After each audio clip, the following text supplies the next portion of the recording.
જામજોધપુર તાલુકાના ભુજબેડી અને જામ આંબરડી ગામે પશુ આરોગ્ય મેળાનું આયોજન કરાયું. પશુપાલન શાખા જિલ્લા પંચાયત જામનગર દ્વારા સંચાલિત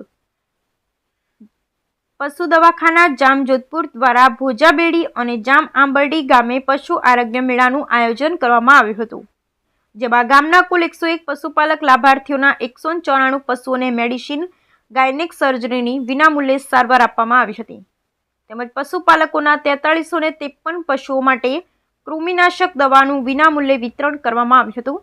વધુમાં પશુ ચિકિત્સા અધિકારી શ્રી ડોક્ટર IM ભટ્ટી અને શ્રી ડોક્ટર AM ચૌધરી દ્વારા ગામના પશુપાલક લાભાર્થીઓને પશુપાલન વિભાગ ગુજરાત રાજ્યની વિવિધ સહાયકારી યોજનાઓ અને 21મી પશુધન ગણતરીના આયોજન વિશે માહિતગાર કરવામાં આવ્યા, તેમજ જામનગર જિલ્લા પ્રાણી ક્રૂરતા નિવારણ સોસાયટીની કામગીરી અને પ્રાણીઓ વિરુદ્ધ ક્રૂરતા રોકવા અંગેના કાયદા વિશે સૌને માહિતગાર કરવામાં આવ્યા હતા.